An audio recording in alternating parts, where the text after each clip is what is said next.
today, you will be able to access those moving forward as well. So we're going to go over the elements of what makes a good essay. What does it take? Okay. We're looking for basically 4 elements. Listen up, eyes up here. Please, let me get some eyes up here. I want to make sure you guys understand this so you know what you're doing. If you haven't finished your essay, you should be watching anyway. So there are 4 elements here. Dan, you're close. Read me the claims and the reasons here, if you don't mind. Claim is the general argument of the essay. It might also be called a thesis or thesis statement. The reasons are the ideas that support the claim in a traditional essay. There are at least 3, but this varies based upon grade level and complexity of the argument. Excellent, thank you. So, claim. This often can be equated with a thesis statement. Who's been in English class and gone over thesis statements with your teacher in any of the other classes? Okay. Other class. Okay, good. All right. Reasons. Reasons are the ideas. We alluded to some of that stuff. What? Sorry. Remember we learned about that? So everything up there. So reasons we talked about that earlier. Someone when we were giving up a list of things, someone mentioned the points that support, like the ideas. We mentioned that earlier. So reasons. Jeff, you're over here. If you don't mind, read evidence and counterclaim for me, please. These are specific details in the argument writing. If students are conducting research, this is where the expert opinions would be included. If students are referencing data, it will be written here. If students are including examples, it will be included here. Any appeals to student use will be evident here. So read counterclaim too, if you don't mind. This is the other side of the issue addressing a counterclaim makes the student's argument writing shown. So reasons and evidence are going to kind of go together in the sense that reasons is the overall idea. That's going to be the middle of the document. So in the case of our essay that we're talking about, I talked about the goal being identifying social, educational, business impact of Poro College in St. Louis.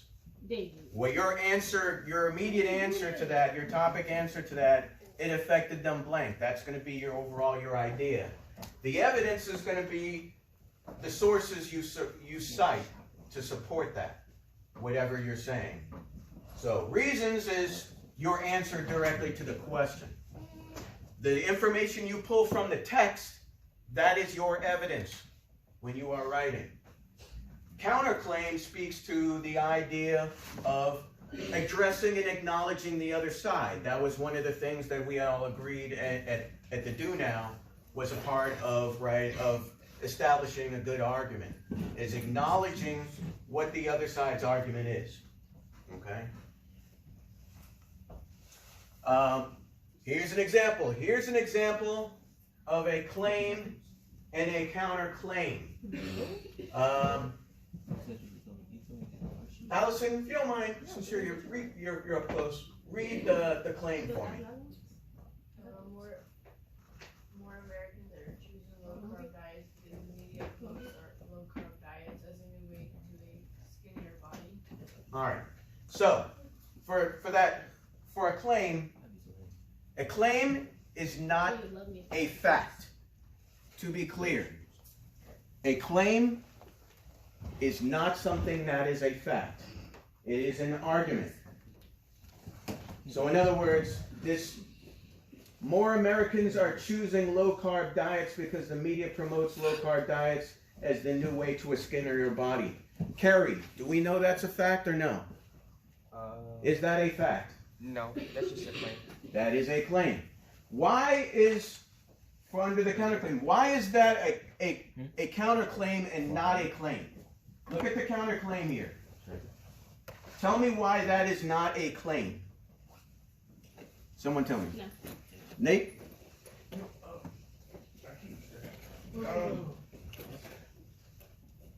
Why is the counterclaim not a claim? It's not your opinion, it's the opposite of it. What is the claim in this sentence? What would be the claim here? Are you serious? Give me the thing. What would be the claim in this sentence? Sian, what would be the claim? This is a counterclaim. What would be the claim for this? It would be that people are exposed to it not just by media, it would be by other things too. The media is the cause of it. So let's read this all together real quick, just to make sure. Some Americans don't watch television commercials because they own a DVR or TiVo, but most Americans are exposed to other forms of advertisements in magazines, newspapers, and highway billboards. So, which part is the claim here that they're trying to make? Huh? The ending? The ending? The ending, most Americans are exposed to the other forms of sight. But implies what when they put but? What is that? What is when they put but at the beginning of a section of They're a about to contradict themselves. sort of, yeah. Kind of. Like they're about to go against whatever they're saying. So, what is the claim? What is the claim in this sentence, if that's true, Lynn? The claim is. I can't even see, honestly. Am I looking at the first part? Is You- the claim or counterclaim?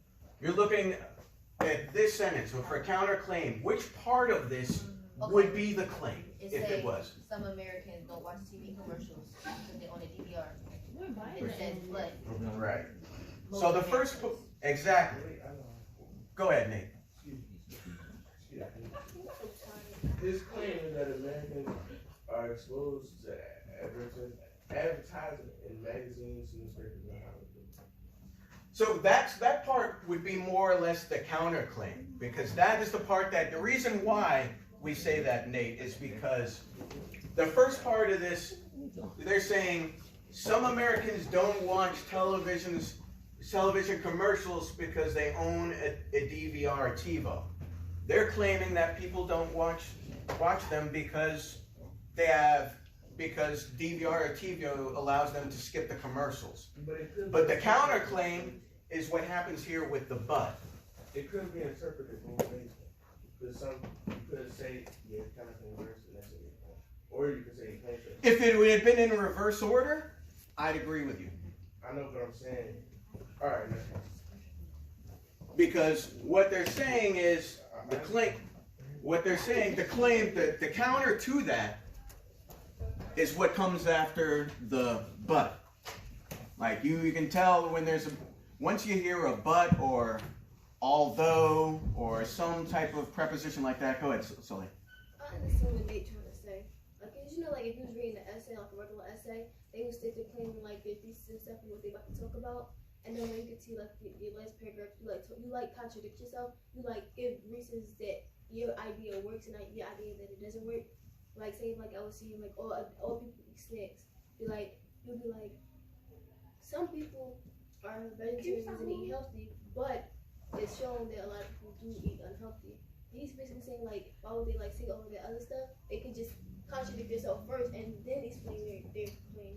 I get that. So in that case, I would say if they were going to make this a claim, if they had left out the stuff on top, I would say that's more likely to be a claim. But I get what you're saying. Depending on the way some people say stuff, Yeah. ideally the way it should be written is it shouldn't be written like that.